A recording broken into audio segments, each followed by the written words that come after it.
BlogTalk Radio. Hello, this is Suntara, and I would like to welcome you to a conversation about your Kundalini awakening experience with the Kundalini Awakened teacher, Chrism.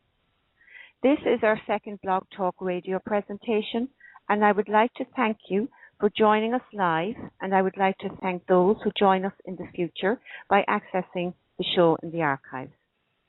I would encourage anyone who has a question about their Kundalini awakening experience to phone into the show at this number, 347-934-0026. That's 347-934-0026. I would like to take this opportunity to inform you of the other outlets where this information is being given. The website is KundaliniAwakeningSystems1.com. That is the numeral 1.com. Kundalini Awakening Systems 1 at yahoogroups.com. Kundalini Awakening Systems 1 on Facebook, and KundaliniAwakeningSeminars.com. At this time, I would like to thank Glenn Ola for designing and maintaining the Kundalini Awakening Systems 1.com website. Thank you, Glenn. And also to thank my husband, John O'Connor, who is so supportive of my process over here in Ireland. And I thank Eileen Lauro for her help and assistance in the many ways that she gives those qualities. Kundalini Awakening Systems is now a United States of America public charity and has current non-profit status to enable an outreach program to assist with the Kundalini awakening that is currently expanding throughout our world. And now for today's teachings from Chrism. Hello, everyone. This is Chrism, and I'd like to invite you to another conversation about your Kundalini awakening experience. Today, the topics are the idea of attachment, and of course, the 2012 phenomena that we're in the process of experiencing right now. But first, I would like to thank Santara for her work and her introductions and the grace that she adds to this presentation. Thank you, Santara. Santara, can you hear me?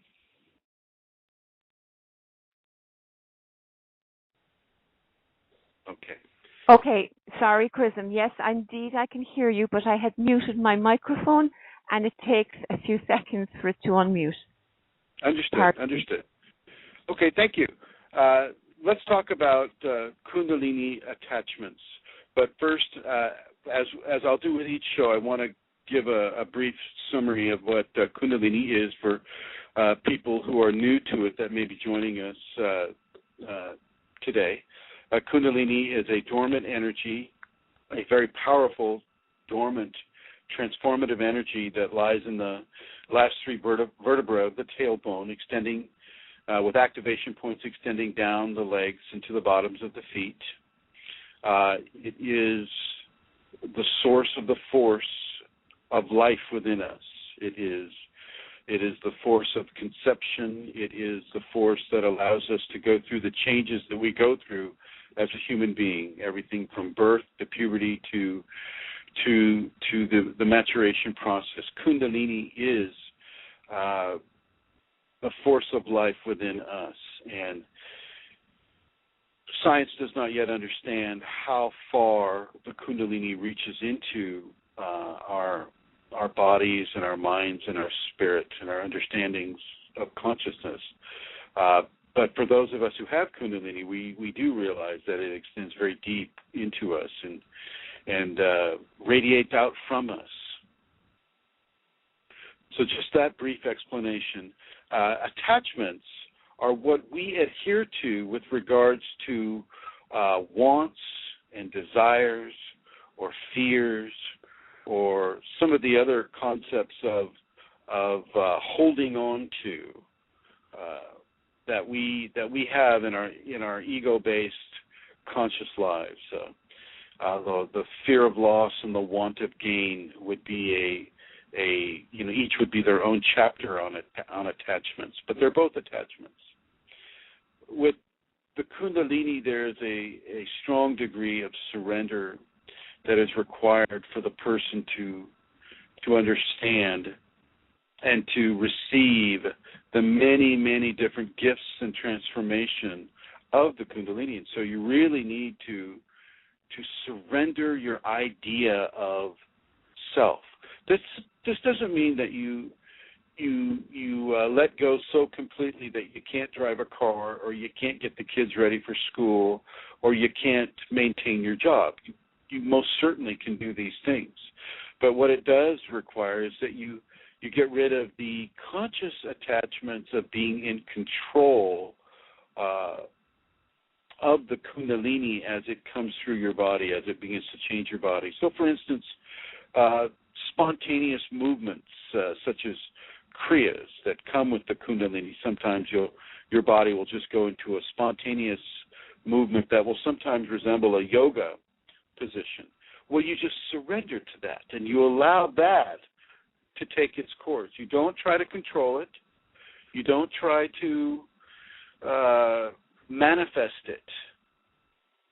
You let it come. Now, some of there have been actual yoga schools of yoga that have come up around the Kundalini Kriya, and in this case, they try to awaken the Kundalini by adopting the positions that come in the Kriya of the Kundalini on the body. So the spontaneous position, these yoga schools will try to use as a way to awaken the Kundalini in the person that doesn't have it awakened yet. Kundalini yoga is one of these, and Bhakti yoga would be another of these. But the Bhakti yoga is more of a attitude, love-based yoga practice, which I really support. Kundalini yoga, I think, is also very good for the person, minus some of the qualities that they express. A lot of the schools, because they are schools, they tell you that you have to do this and you have to do that, and these had-tos will often form an attachment. Well, what if you go ahead and awaken the Kundalini, and you're in the school that says you have to do this and you have to do that, and the Kundalini is saying, well, I don't want you to do that at all. You see. Then you have this friction, and you have this, oh my gosh, well, the school says I do this, and the master says I must do that, and yet the Kundalini in me is saying don't do either one. Well, I'm going to suggest you go with the Kundalini. You surrender to the Kundalini within you. You don't surrender to the school or to the teacher. The Kundalini teacher, if they're cogent of what it is they're teaching, and they have it, they understand it through experience, they'll know that the Kundalini is telling you to do a certain thing, and if they've taught a lot of students, they'll realize that, yeah, and they'll tell the student, well, you must surrender to the Kundalini, go with what the Kundalini tells you to do. And so in this way, the student is surrendering the attachment to what the school is saying and to what the teacher might be saying to the student body at large. What we must remember is that Kundalini is individual for each person. We are each individual and unique in our awakening aspects, and yet we can share many of the phenomena of the Kundalini will come to us in very similar ways. And so a teaching format can be devised. It's just that we have to remember that we come into this experience with different karma, and different karma will cause us to have a different sequence of events that are totally unique from everybody else on the planet. And so in this regard, we are absolutely unique within a process that has similarity across the board. Okay. So we give up the attachment to the teaching or to the school based upon what the Kundalini is wanting the person to do. We give up the attachments of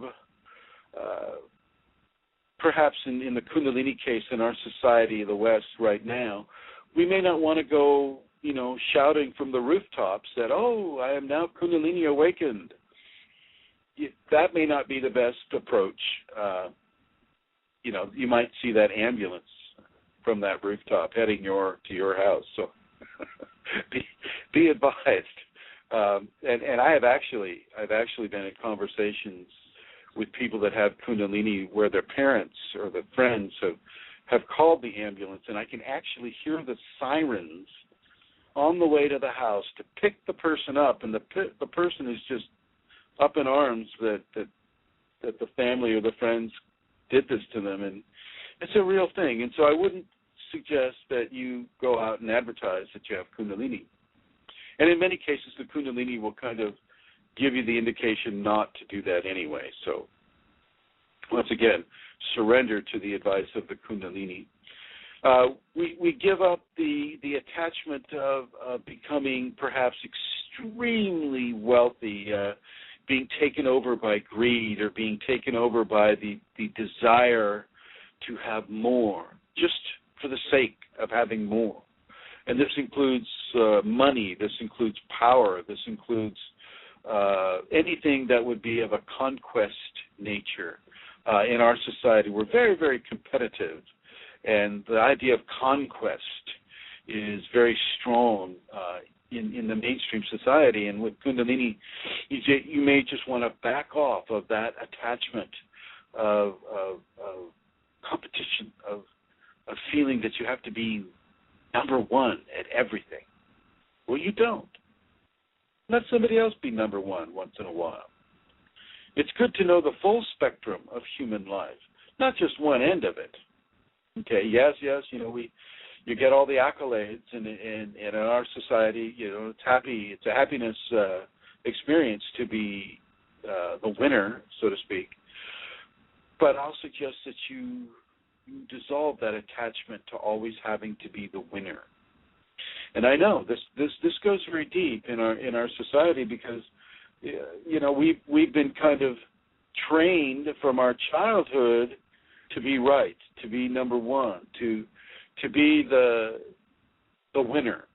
And I want you to just relax about that attachment. You don't need to be the winner. Neither do you need to be the loser. Okay? Being the not having that beautiful whatever physique or that powerful physique or whatever, not being chosen first for any of the sports in the school that you may have gone to, always being kind of the loner and outcast, so to speak. Many, many, many Kundalini people have the experience of not fitting in. And so because you don't fit into society, and yet part of you really wants to fit into society because you don't like being alone, you don't like being an outcast, you'll attach to the idea of what it is to fit in. And once again, I want you to just relax on that attachment. I won't say cast out that attachment completely because you do have to fit into society.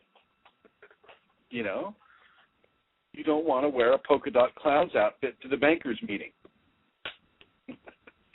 Okay, so to some degree, I'll just say relax on the idea that you have to fit in. If you're basing your life experience on fitting into society while you have Kundalini, I want you to relax on that. And as I tell many of my students, I will say, look, have a conversation with your Kundalini. Ask the Kundalini not to come to you at work. It will still transform you. It will still do all its work with you, but you'll still be able to have your job. You'll still be able to teach a class. You'll still be able to drive a car. You'll still be able to do your job so that you can provide sustenance for yourself and your family. Don't lose that attachment. That's a very important attachment to have, and we need that. What we don't need is to try to fit into the social ideas and ideologies that sometimes are unnecessary, such as having the fastest car in your neighborhood, or having the latest style all the time, or having, over 100 pairs of shoes in your closet. Not that anyone listening has done that, but that type of an attachment, I will suggest that you let go of. And that goes across the board, not just with shoes, but with cars, with watches, with jewelry, with ideas of dominance, if you always must be the dominant person, or if you always must be in the limelight and you must be the life of the party. Well, try to relax on that without looking depressed, like going, okay, I'm not going to be the life of the party this time. I'm just going to shut up. And everybody looks at you and goes, well, what happened to Chrism? He's kind of withdrawn. He must be feeling ill. So I'm not saying make it so drastic like that. Just, just release yourself from the attachment and then see what happens. See how you just naturally flow. You flow with, the attitudes at the party. You don't necessarily become the one sole point or attitude at the party. So you release that attachment. You release the attachment of certain absolute statements that you'll run into in society. Schools are very great for absolute statements. Religion is wonderful for having absolutist statements. If you do this, then that will happen. If you don't do this, then that will happen. And I want you to just release it. You have Kundalini. You have the goal of all religion. The goal of all religion is Kundalini, is the oneness with the divine. Okay, you have that already. So you already know that what this book says may not apply to you or to everyone. And what that sacred text says, may not be the law of the land for everyone, even though it is given that way. It is expressed that way. This is the law of the land. Everybody who is a human being, therefore you must do this, this, and that. And, as you have Kundalini, you'll realize that religions and schools, many schools of information, are necessary for certain levels of karmic balancing and discipline inculcation within a person. So for people that haven't had a lot of discipline in other lifetimes, well, they get to go into this lifetime. They get to go into a very, very disciplined religious organization, ideology, and they practice this discipline. The problem is that if this religion or ideology becomes so big and so self-centered that it in its pride, the religious pride, it makes itself seem as if everyone must have this. And frankly, I'll be honest with you, most of the mainstream religions are this way. They give you this attachment that says, well, you must be this way. It says, ours is the only right religion. Of course, and they're speaking from a plurality of right religions. And so Kundalini recognizes this, and it will suggest that you release this attachment of absolutist ideologies from your Kundalini awakening experience. Kundalini comes to people from all religions, even the right religions. Kundalini comes from there as well, and even though these religious understandings may not know that they are heading into the Kundalini, they call it by a different name, but that's exactly where they're going: oneness with the divine and the divine flesh, or the flesh that is divine, which is what Kundalini does to our bodies. So look at any area of absolutism, whether it's from a teaching or whether it's from a religion or, whatever it is. Even other people that have Kundalini, they'll be so attached to what they have done to get Kundalini. And so if they've gone to a certain school or a certain guru, then, oh, no, you have to go to Guru Sri, so somebody Yama, and this is the only way you can get Kundalini. If you don't get Kundalini from this person, then it's just not real Kundalini. I would like you to detach from that absolutism. Absolutism, it's a faux pas that we often fall into when we're describing things that have proven their merit for us. Okay, but it may not be for everyone. What we in a technological society in the West would accept as an absolutist,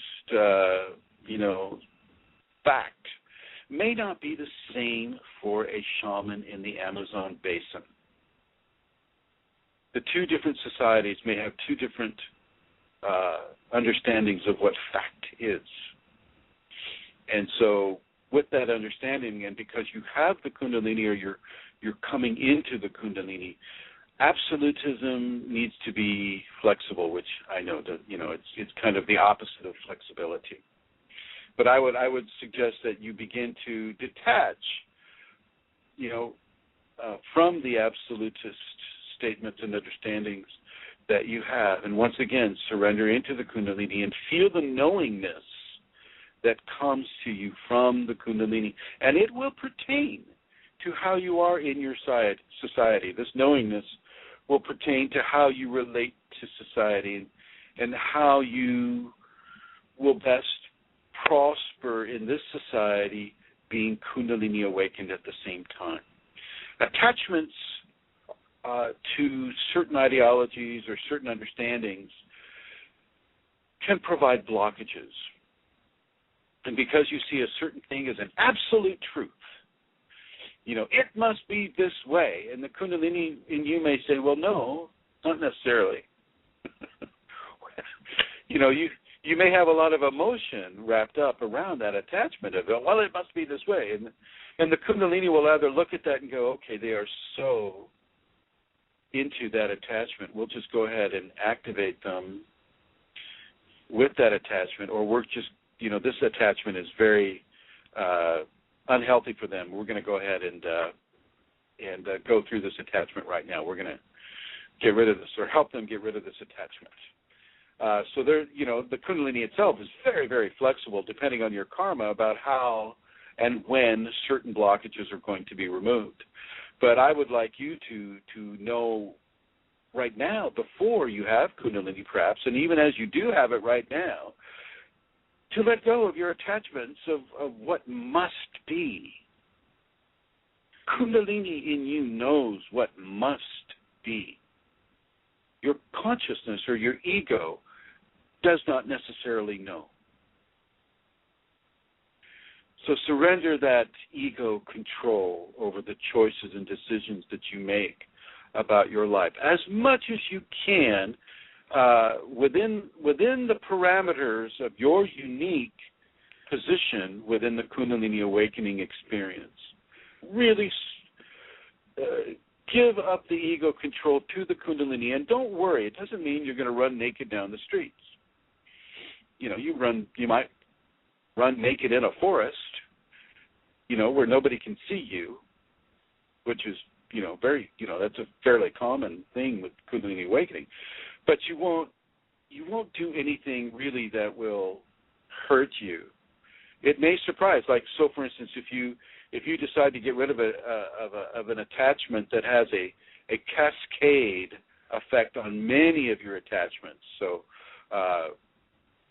like the domino effect, if you knock over one attachment and yet this attachment is connected to all these other attachments, well then it'll make a big wave in your life, and those people who are also attached to the situation that you're releasing, well, they'll notice it and they'll question you about it. They'll query you about it. It's like, well, Chrism, how come you're not buying that 100th sports car? I mean, God, we all got hundreds of sports cars. Well, how come? Oh, you're moving into limousines? No, I'm just kidding. There was one guru up in Oregon who collected Rolls Royces, I believe, to the tune of like over 300 or so. And I'll suggest that you give up those kinds of social-oriented attachments. Okay, and yet you can expect some blowback from the people who are interested in those areas if they all of a sudden see you detach from this interest in this attachment. So there's a little bit about the whole attachment process and what you might want to do with removing some of the blockages in your system. Now, to go further with this, many of us are attached to fear. Fear of loss. I want you to detach from your fear. Your fear will form a blockage for you within your early Kundalini awakening experience. Fear of the unknown is one of the strongest fears that we as human beings have. And I want you to really look at your fear of the unknown and begin to trust that the Kundalini in you knows you very well, knows you better than you know yourself, and will not allow anything to come to you that will be of a extremely hurtful nature. It may challenge you for sure. We often need to be challenged in order to grow. And so we will be challenged by new experiences. But because you will have a confidence in your Kundalini that is very, very strong, you need not fall into fear. You can kind of go, oh, wow, this is new, and look to see how you can handle that. Now, often if you have an entity or if you have, a ghost or, things of that nature that will come to you and that are interactive with you, then, one of the first things you'll do is go into fear. And I'm going to suggest that, okay, that's fine. Get that out of your system. And as you get that out of your system, you'll slowly begin to work away at that attachment. Many attachments are not just, well, okay, I give up that attachment and then it's done. You have to consistently go into what it is that you're attached to release yourself effectively from that attachment. It's not a one-time point of decision many times. Sometimes it is.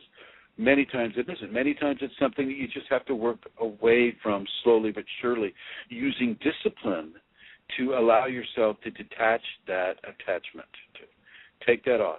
And as you do this, you'll notice that certainly with the entity phenomena, if you choose not to be afraid, well, in many entities, they use your fear as food. And as you no longer are emitting that food, well, you've just taken a lot of the menu items off the menu, and they're going to go somewhere else for easier food. And they leave you, and you move on through it. Many of the entity experiences, only need to last 3 or 4 months. But, that's also depending on your karma. So, your karma may make it last much, much longer, okay, depending on what that is. But often the Kundalini phenomena, such as the Kriyas or the entities or the bliss or the knowingness, things like that, sometimes you just blow right through them because, there are further things for you to experience. So once again, you don't want to measure timeline with other people because, karma will set the timeline for the individual experience. The individual experience, once again, can be shared. You can see the succubi or the incubi or any of the other entities that come along, ET, whatnot. But the time duration that you deal with it will be different from, with each person. Sometimes it'll be a small difference, but it'll be different. So look at the attachments that you have to fear. Kundalini may ask you to lose an attachment that may ask you to change your job. Oh my God, this is how I make money. This is how I survive. Well, if it is a strong enough impulse from the Kundalini, I'm going to ask you to surrender to that impulse. Yes, you may not have the amount of funds that were flowing as before, but your Kundalini, once again, has a greater understanding of your pattern of probabilities. And within that knowledge of the Kundalini's greater understanding, I will suggest that you surrender to it. So it's not always an easy thing to do, to just resolve an attachment. It can be very, very difficult if you're used to having millions and millions of dollars to spend every month. It may be hard for you to have to spend, say, maybe hundreds of thousands of dollars every month, okay, or no dollars every month, such as some people have to work with. So release your fear from this paradigm of Kundalini. Release it. Be okay with the Kundalini moving your body against your will or without your permission. Don't always go to the worst case scenario. Don't always, fly off into a panic if your heart rate goes, extremely high or extremely low, or, if you start having waking visions that are beautiful or disturbing. Don't go into the worst case scenario. You realize, okay, I've got Kundalini. Kundalini's showing me, teaching me something with this, and one of these teachings may be getting used to something that is absolutely strange and different from my experience. Choose to be okay with it. Okay, so watch out for that fear attachment. The fear attachment is what can cause people to have Kundalini syndrome, where fear is forcefully injected into the Kundalini awakening experience, and then everything that happens from a Kundalini level is fearful. And, with the amplification effect of Kundalini, it can be extremely fearful, to the point where a person will self-commit into the psych ward and basically be locked into a chemical cage for a time. You don't need to do this. In many ways, information cancels out fear. So the more information you can get about your Kundalini awakening process that is not itself fearful, the more power you have to stay balanced within your Kundalini awakening experience, and to really receive the joy and the goodness and the bliss and the happiness and the harmony that can be experienced with the Kundalini. Just take out that fear impulse. Very, very important to look at fear and the removal of fear through the removal of the fear attachment. Let's put it in computer terminology. Take the fear app off of your iPad. Remove the fear app off of your phone or your phone or your iPad or your other kind of electronic assistance. I like that. Take out the fear app. It was a free app to begin with, and it didn't help you. So take that app off of your operating system, okay, everyone? So that is about what I want to say with regards to attachments. There may be more to say about this later on, but this is a good first introduction for it. Let's go ahead and segue to the 2012 phenomenon.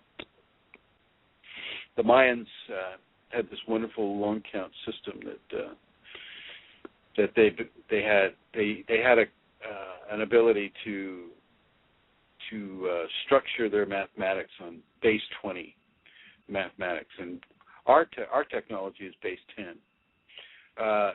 So they're very, very smart people, and they love to count things and to keep track of astronomical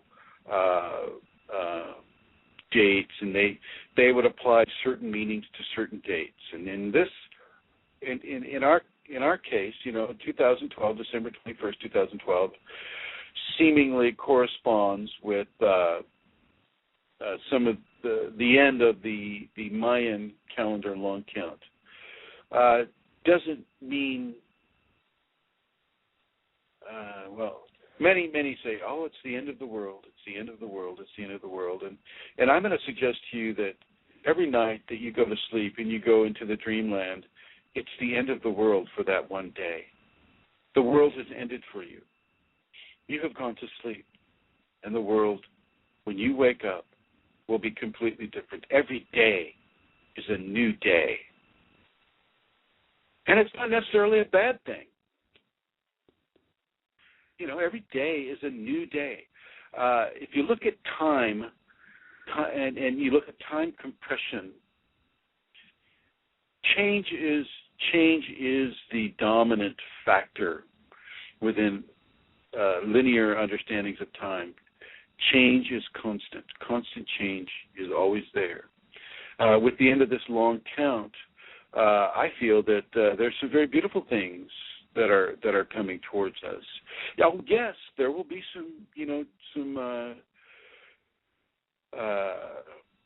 there will be some structural changes within the earth for sure, and that's always happening as well. I mean, Japan had that earthquake 7.3 off the coast of Japan just a little while ago.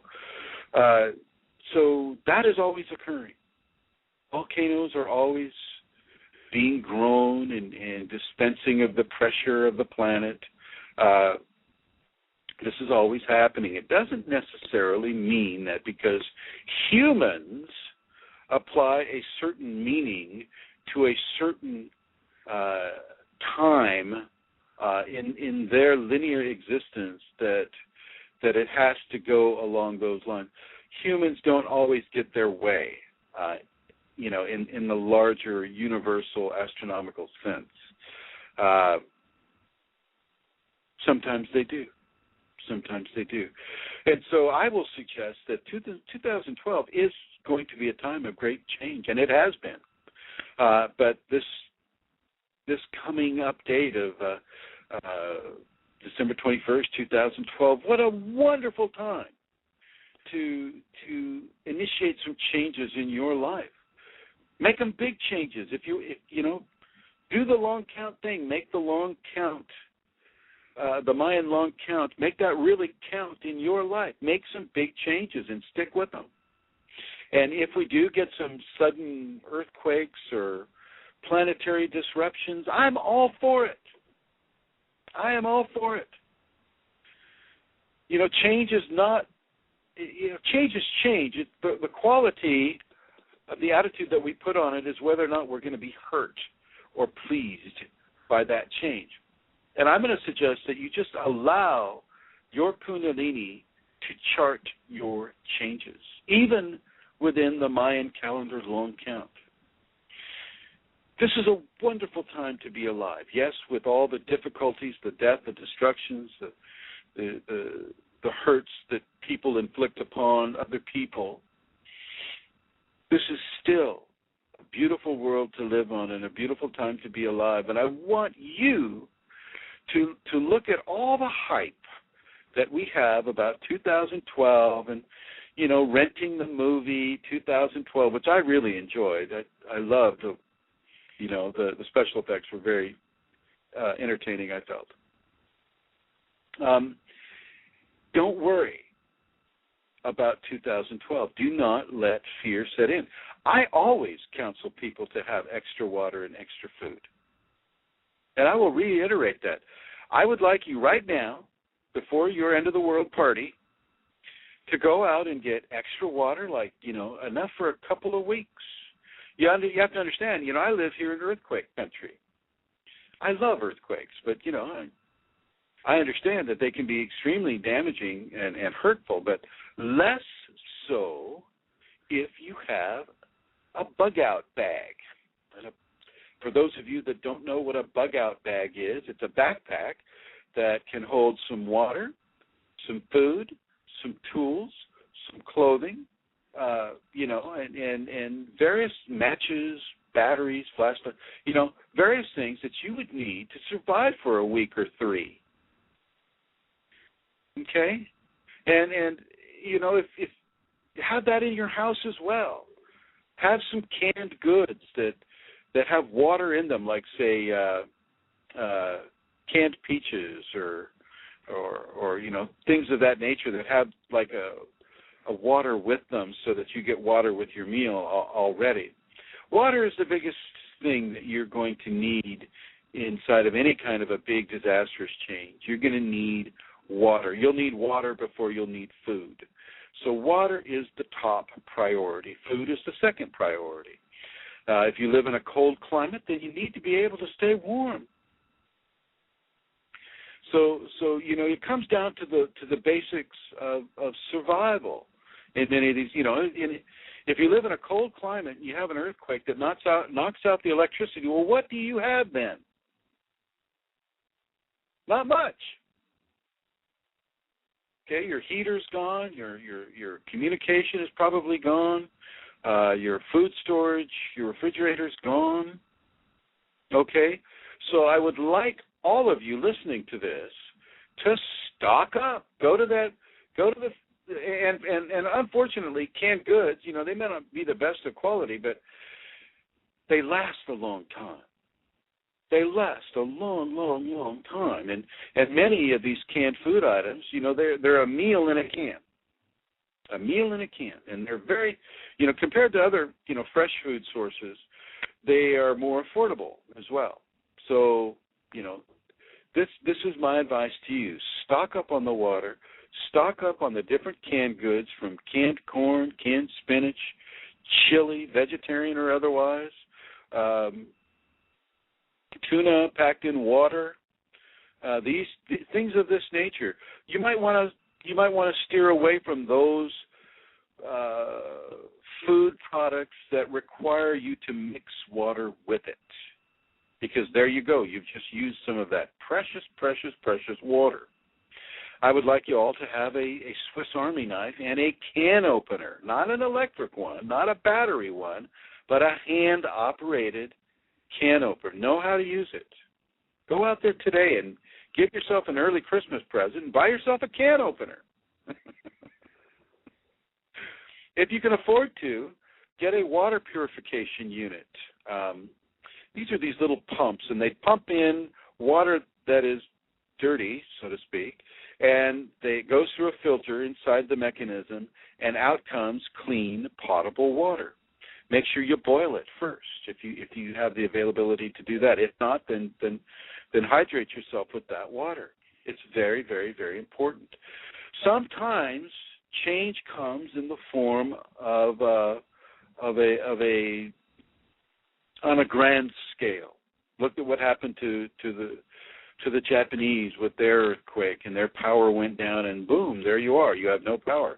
And with the earthquake, many of the earthquakes here in California, the devastating one, boom, you're without power. And you have to learn how to survive without power for an extended period of time.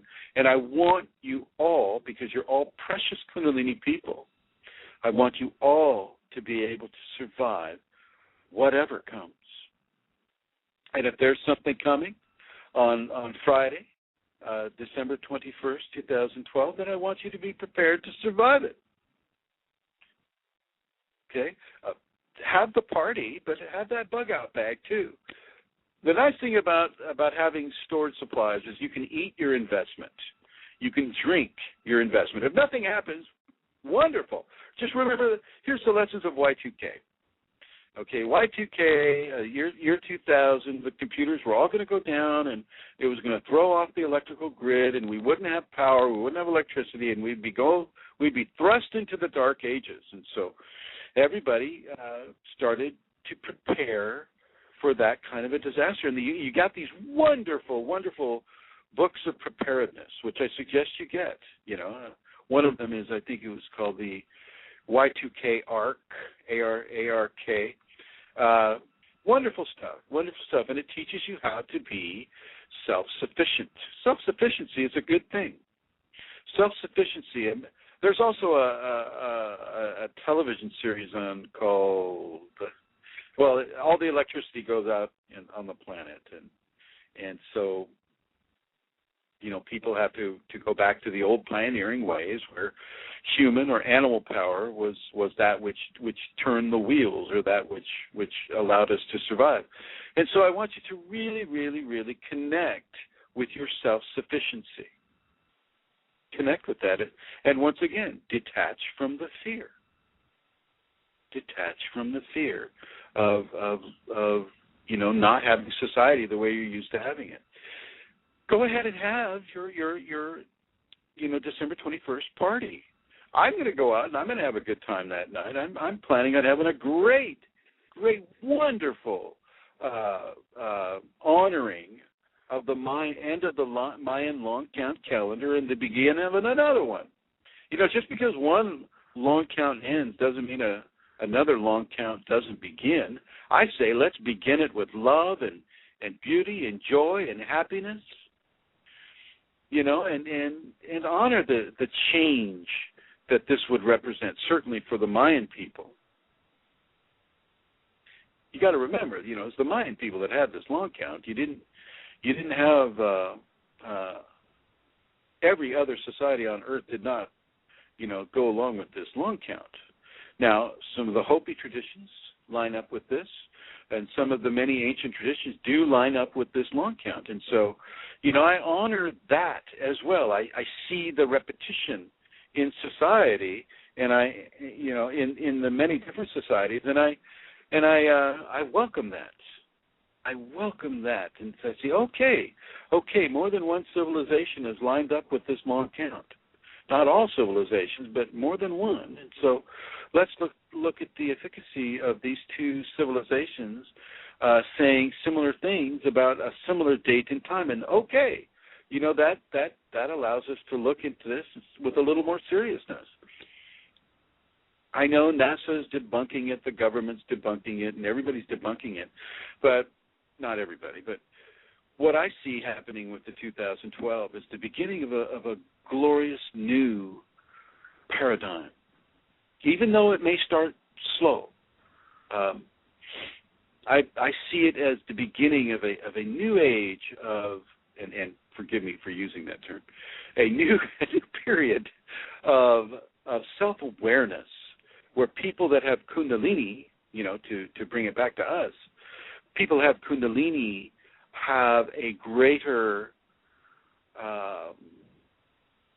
blending into society, and society has a greater understanding of something that we know of as Kundalini, allowing a greater understanding of the spiritual process and the spiritual evolution that we have available to us through the Kundalini on this planet, allowing for that to be accepted rather than locked away in a padded cell with, drugs being given every day.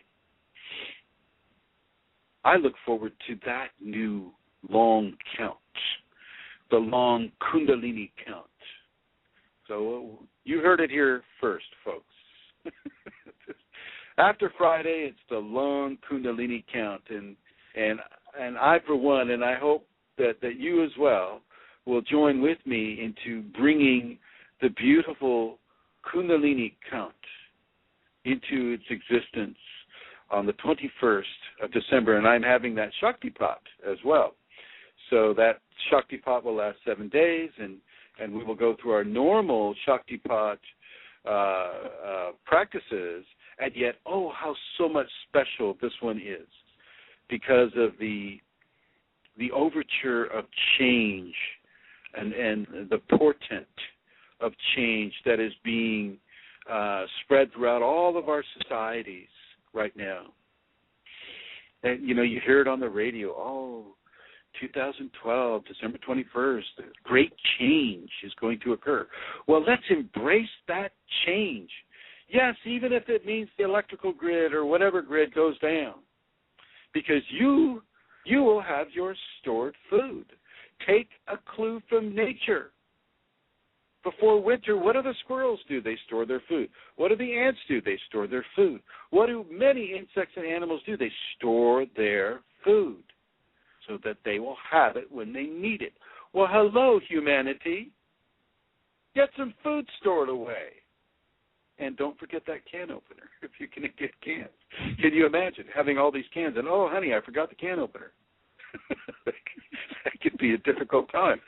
So get a can opener. Get a Swiss Army knife with all those little attachments to it. You know, the saw blade, the bottle opener, can opener, things like that. If you absolutely must not get a can opener, well, then get a Swiss Army knife. Get some waterproof matches too to put in there. Get a survival knife. They have them in the stores. They're very cool. So that's my brief outline for the year 2012. I see it as a very positive event, very beautiful event. If you want to hear a similar and yet different take on my opinion about 2012, please go to the YouTube channel, which is Chrism Kundalini on YouTube, and I have about 221 videos. So scroll down to the one that's on 2012, and I'll give you another some more information about that. Right now, I'd like to open up the phone lines, for our conversation. If you'd like to call in, the number is 347-934-0026. Once again, that's 347-934-0026. I would like to also extend a warm welcome to those who visit us in the archive at a later date. Welcome, everybody. Maybe you are visiting us after 2012, the December 21st, so welcome to you who are hearing us in the new paradigm. Amelia? Yes, Chris, we have a caller. Please. Oh. Hello, you're through. Hello. Hello, Hi. Chrism. This is Chandi. Hi, Shandi. Hi. Shandi Devi. Everyone, this is Shandi Devi. I mentioned her in the first show. She has a book out called From Om to Orgasm, and it's a book about Tantra, and Shandi teaches Tantra, and I would like to welcome her to the show, and I would like to welcome you to go out and purchasing her book, From Om to Orgasm. Thank you so much for all your kind words. And Hi, congratulations on your show. This is wonderful. Oh, it's Centaura's. It's Centaura. All congratulations goes to her. Absolutely. Yes. Wonderful. I found your topic very intriguing, talking about attachments. Yes. And I totally agree with what you said, Well, the attachments the most important attachment that I feel that would be healthy for Kundalini awakening people is to get rid of the fear attachment, the fear app. Exactly. You know what? How I handled it. Whenever I'm, I have like say a fear or anger or whatever negative or dark attachment that might come up. It's all. I just remind myself it's all about choices. So I say, okay, I have a choice. I can be fearful, or I can come from love, or I'm angry, or so I have a choice. Do I stay angry and make myself miserable, or do I just let it go and be happy? But it's about making the choices. And that's a very good technique. I like that. Yeah, it really helps. With the Kundalini, though, Shandi, as you well know, sometimes you don't get a choice with the Kundalini, right? You don't what? Oh, get a choice. Sometimes you don't get a choice with the Kundalini. Well, you have a choice as to how you react to whatever. Yes. Whatever your happens. Response. You have a choice in your response, and this is so true. Shandi, you get a choice in your response, and really, I'm really happy that you brought that up, because that really is the crux. How do you choose to respond to the new scenario that is being given to you, the new body, the new movement, the new understandings, the new perceptions? Right. Yeah. Yeah, that's very helpful. and you get to self-analyze, and because basically you're responsible for how you react to anything. It's not. And often that's part of that. That's often part of the Kundalini test as well. It's like, okay, we're gonna throw this challenging situation at Chrism here, and let's see what he does. Yeah, exactly. Don't we know it? Oh my gosh. Yeah. So guys. what does he do? Does he choose to be fearless? Does he choose to forgive? What does he choose to do? And at will, that's often how we evolve on a spiritual level. Spiritual evolution is basically a matter of choices. Yes. What choices do and we make? It's always a test. I feel that we're always being tested. And, yeah, absolutely. If you pass the test, then you have evolved, and now you go to the next grade. Hopefully you don't have to repeat, the second grade over and over. So. Well, sometimes we have to repeat the class. Exactly. Yeah, it's all good. Wow, Shani, it's so nice to hear you. Yes, it's nice to hear you too. And everybody, Shani, can you give everybody your show's time and address and things like that? I haven't done the show in a while. I've been involved in some other things that I couldn't stop. So I've put my show on hold, but it's on BlogTalk Radio on Karma Cafe, and I believe the site is Chandi Devi 1. Okay, there you go. Can you repeat that for everybody? Okay, and I hope this is right. It would be blogtalkradio.com /Karma Cafe, I believe. And if that's not it, it's Chandi Devi 1. Actually, Shandi, you can search your name and it'll come up. You can put in Shandi Devi and our Karma Cafe, and your shows will come up. It will come up, yeah. That's right. Yeah. Thank you. Yeah, we'll have you back on the other show too, Chrism. It's just a different day and a different time. As soon as I get situated, probably after the new age, our new. I would love to. I would love to come on your program again, and I thank you for all the programs. And everybody, if you'd like to visit the Karma Cafe, Karma, and that's Kafe or how do you? Is it CAFFE? CAFFE. So you need to remember that other F in there. And if you go into her archives, I've given other interviews by the grace of Shandi. Mm-hmm. You can visit those interviews too and get a different. Those are very very valuable. Also, the shows can be accessed through iTunes. Oh. So if you go to iTunes, you should be able to download it and listen to it at your convenience. Just go to iTunes and Karma Cafe. Mm-hmm. iTunes at Karma Cafe. So for those who have that interest, and have the availability for iTunes, definitely suggest you look into it.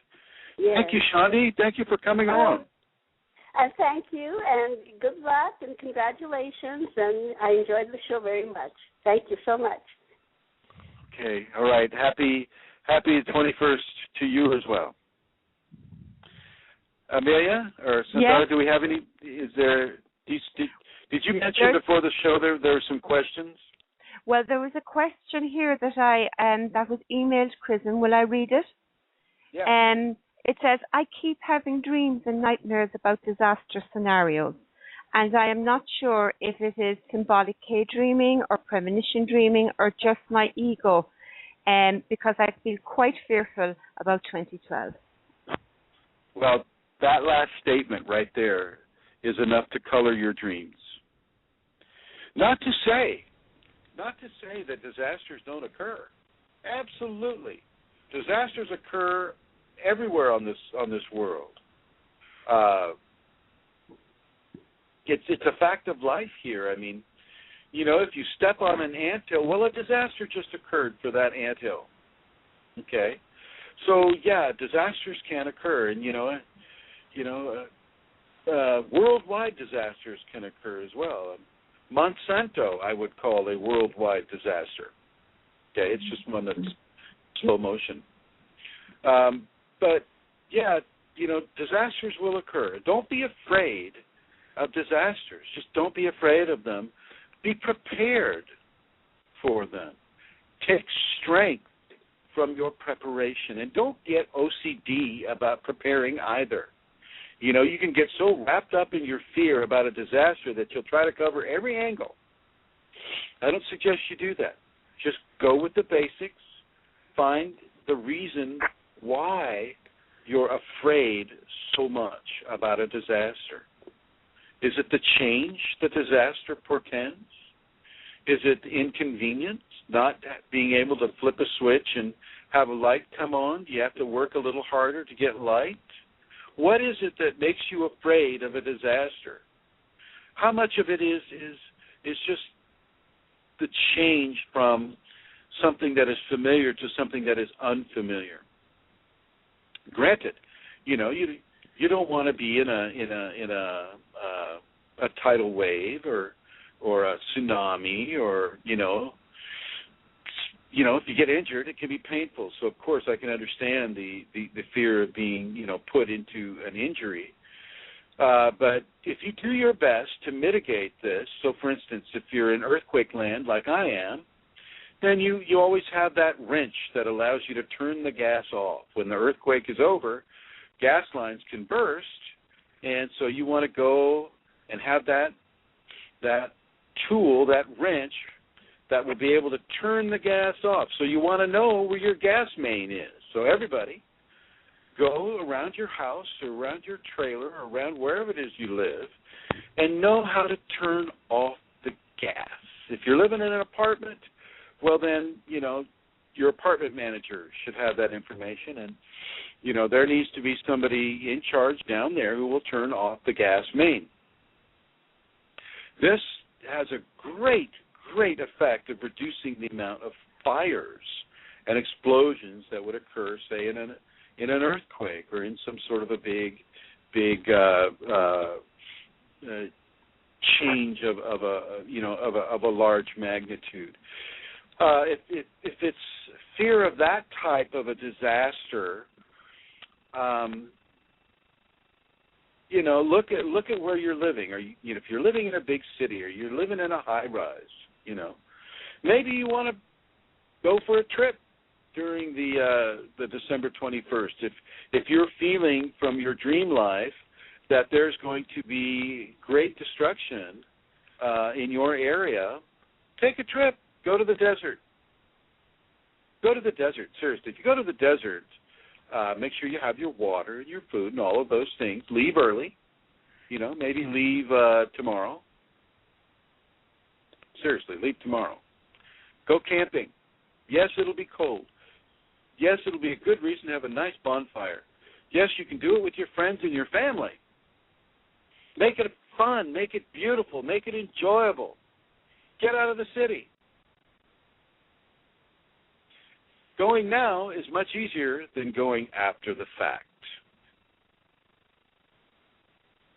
So if you're having dreams that you feel are portentous dreams, that are dreams, and people have this. I have to tell you, I just came back from Martinique in the French Polynesia, or the French Caribbean, and Martinique in 1907, May 8th, 1907, had a huge eruption from the side of a volcano, not the top, but the side of the volcano. Actually, the top and the side blew off, and this pyroclastic cloud of burning material descended upon St. Pierre and wiped everybody out in a matter of about 5 minutes.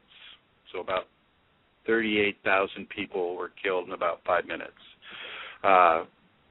They had warnings before then. The mountain would rumble, the volcano would spew out some ash material, and they were 4 miles from the volcano, right? 4 miles. Not very far. Many, many, many people at the time had dreams that they needed to leave, they needed to leave. Some of them followed those dreams and they survived. Others didn't, and they didn't survive. I'm not one to take dreams very lightly.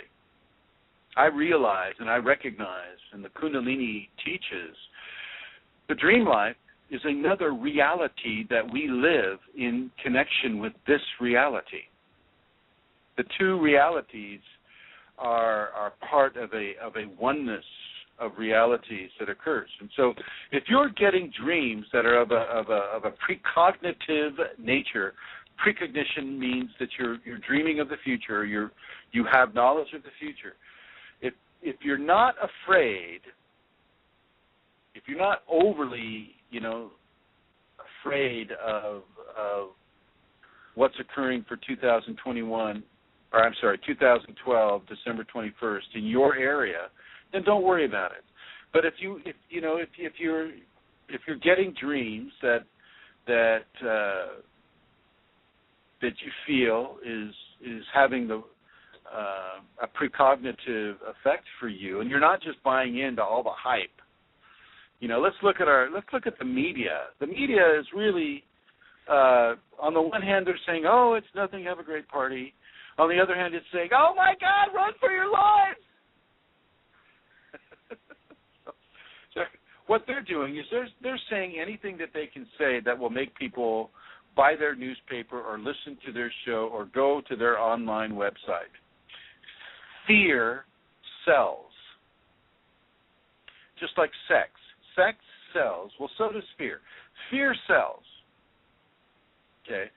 So watch what you're buying into on a societal level and know that when you do have Kundalini, well, you can tie in to the miasma of thoughts that our society produces. So look at that and realize that, that's the miasma of thoughts. People are in survival mode, and at this time of the year they're really in survival mode. Christmas has that effect on people. They want to spend money on loved ones that they don't have, and they're feeling dejected and depressed.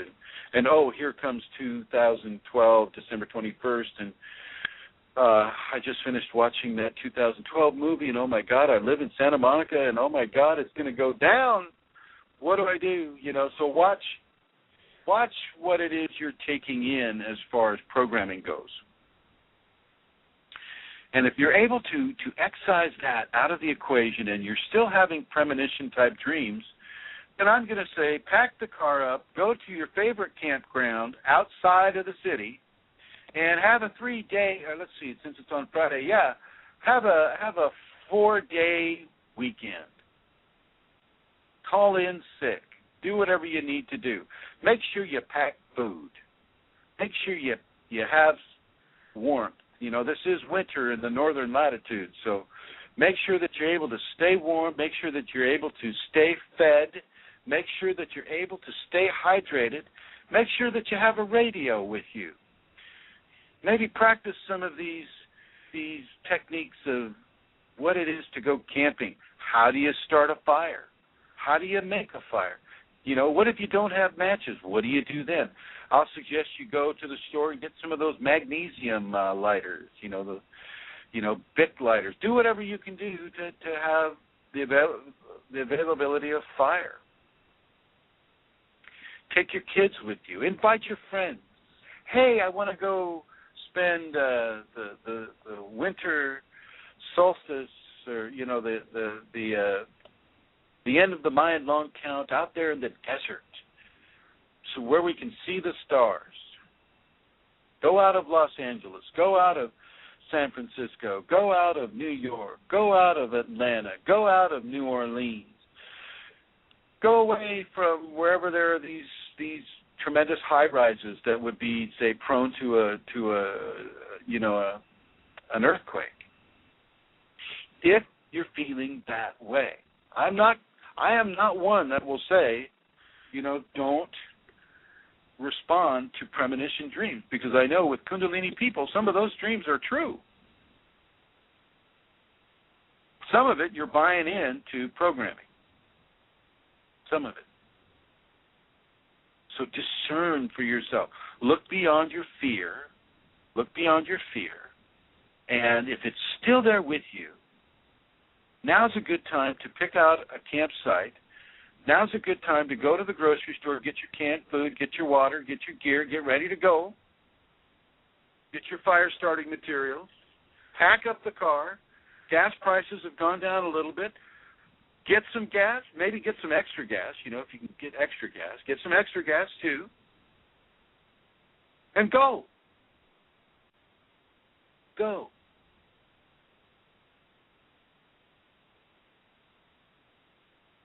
Nothing wrong with taking a little camping vacation.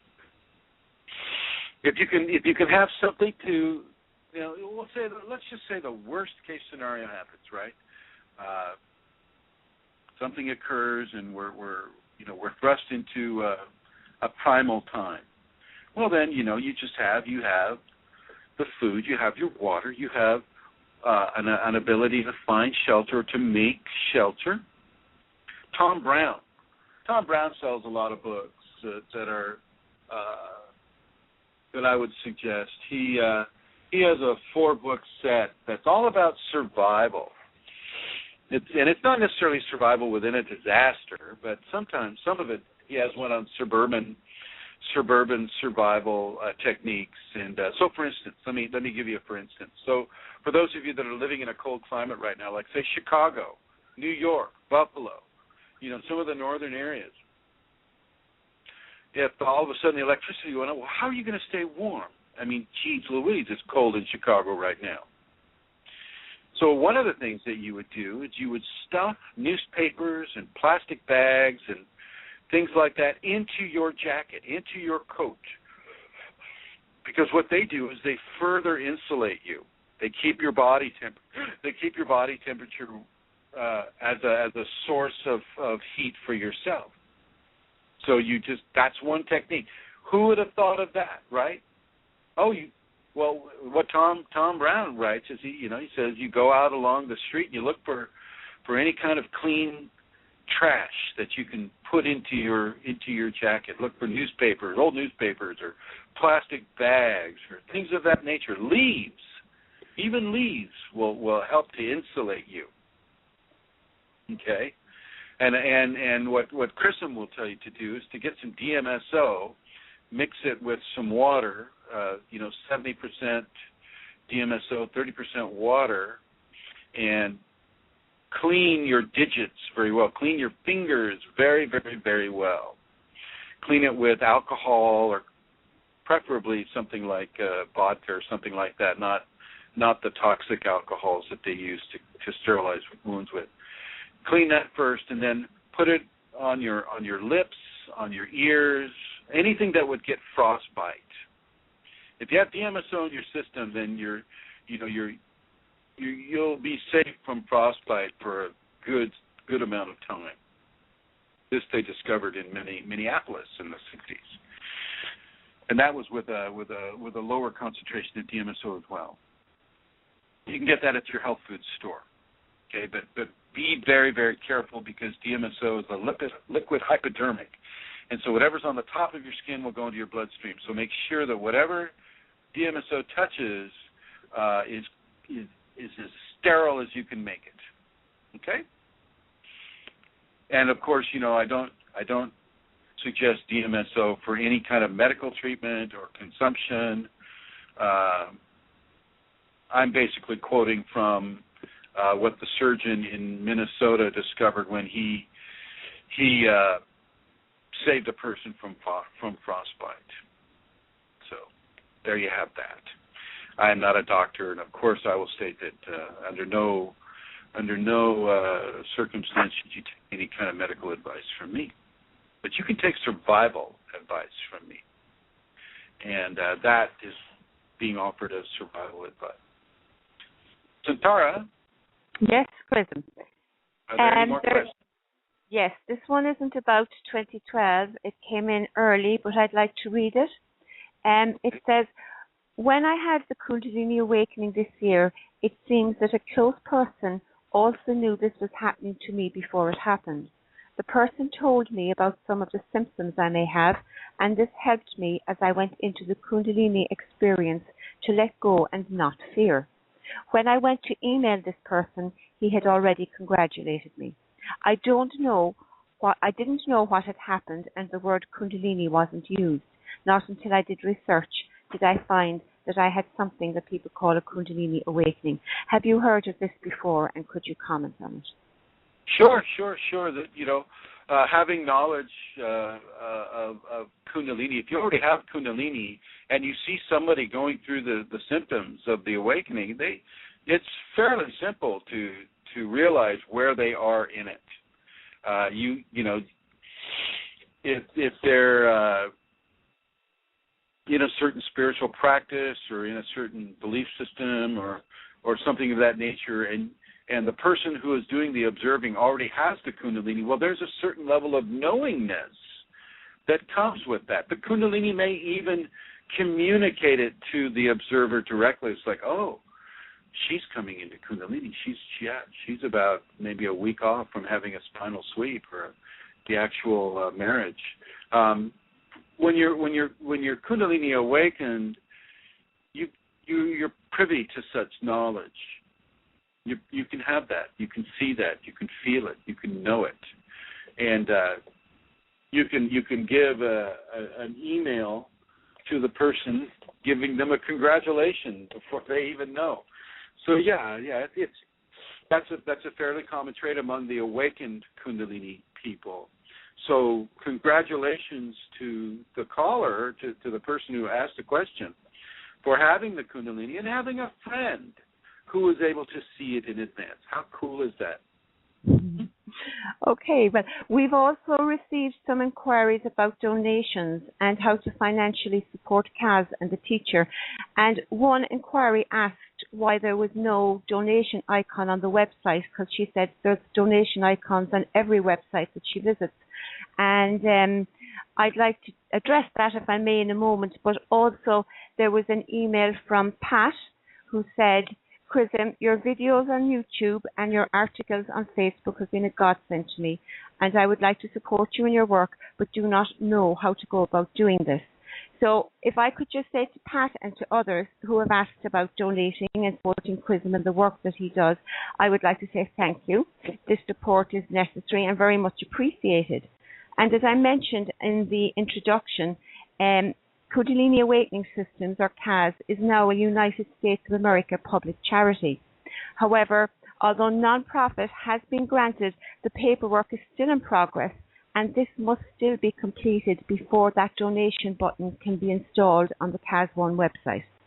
So perhaps in the meantime, until that donate button can be activated, I'd like to encourage you and invite those of you who want to support Kaz and her teacher to send your donation through the post. And so if you have a buyer already, I'm going to give you the post or the snail mail address. And that is Christopher Mitchell, P.O. Box 2663, Santa Rosa, California, 95405. That's P.O. Box 2663, Santa Rosa, California, 95405. And also, if you want to send in any questions by email for the next show, you can send them to kundaliniawakening111@gmail.com. And Chrism, there was another question. It actually came through the Facebook site, and it says, Chrism, I am on your YouTube watching your most recent video on 2012. I have a strong feeling nothing dramatic will happen. What are your thoughts? Kundalini doesn't seem to give precise premonitions, I think, or maybe it does. I am feeling confident these days, but I don't want to be complacent. Well, I would just suggest that, first of all, I'd like to say thank you, Amelia, for posting that. I do not charge at this point, and I don't want to charge anybody for this information. I know when I had it, I didn't have any money, and it was really hard sometimes, and so that's why I don't like to charge for this information. Well, I think, Chrism, most teachers in the West charge specific payments to receive their teachings, and you've never done this. And, you know, you work 24/7 for CAS, giving the teachings with love and devotion and service without setting a fee. So I think for those of us who receive comes the opportunity to give for this grace. So I would like... Okay. All gifts are appreciated. All gifts are appreciated, and I thank you for that. And I do have bills to pay. My big computer just went down today. I'm talking on a laptop now, and that'll probably cost to get fixed as well. Anyway, to the so person. Paulina, it was Paulina on Facebook, and you've actually answered some of them. Yeah. Paulina, hi Paulina. I know you. I think on Facebook. You do. And yeah, I think it's going to be okay.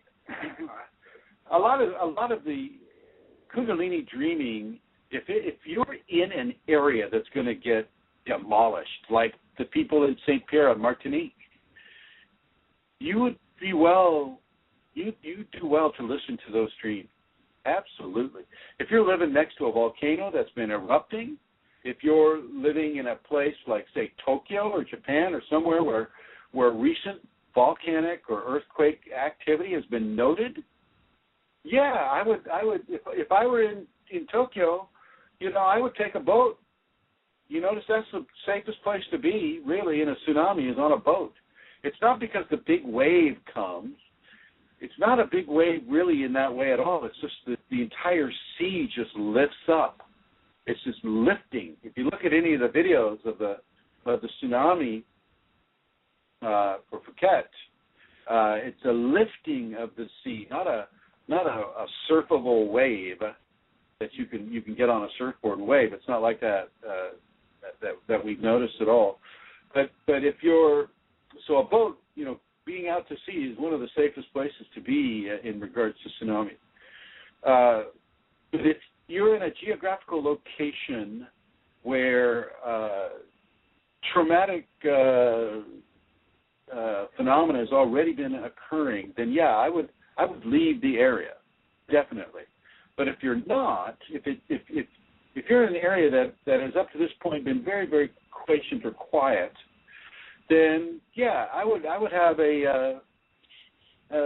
I love to say it. I'd have an end of the world party and a beginning of the new world party. So an end of the world and a birth of the new world, the birth of the new paradigm.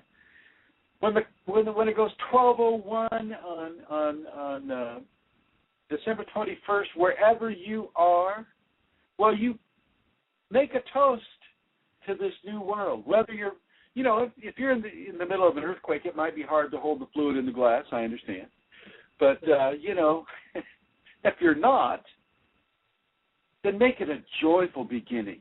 Start this new long count joyfully. And Paulina, definitely have your backup stuff.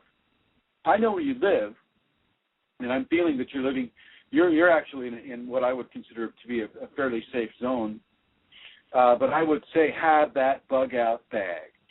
Put in the canned food, get the water, get the matches, get whatever you want to put in that you might need. Get that can opener, get that Swiss Army knife, get some clothing, extra shoes, extra socks, whatever you need to be out in the wilderness for an extended amount of time. Get that ready and just put it in the closet.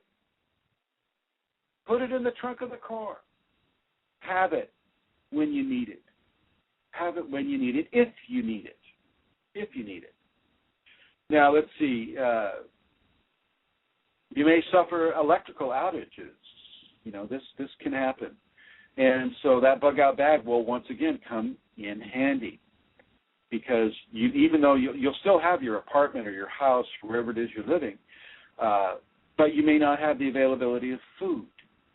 So your canned goods and you may not have water to pump from. Most water in the Western technological societies, it runs on electricity. You get it because of electricity. You don't have electricity, you're not getting your water. And so make sure, Paulina, that you have a good, 9 gallons of water in reserve for yourself. And if you're living with your family, get even more. And remember that no longer do you use water to brush your teeth with. No longer do you use water the way you did. You don't wash your hands so much. Okay? Water's a precious resource, in that type of a situation. But Paulina, I think you will do wonderful. And Paulina, I thank you for listening to the show and writing in. Thank you very much. And it's good to hear from you. Okay. And there's another question, Chrism. We have time. We have 4 minutes, and you have addressed some of this, but I'll read it for you. It says, Chrism, a year ago, everyone was predicting mass disasters, and for sure there have been some, but I would suggest nothing more than is normal for our world, at least up to this point in time. I am observing how many of the people who spoke quite adamantly about the world as we know it coming to an end have been modifying their perspective, just in case they will be proved to be wrong. Would you comment on this, please? Like I said, fear sells. So whatever they wanted, if they wanted to get noticed, then they would say the disasters are coming. Oh my God, run for your lives!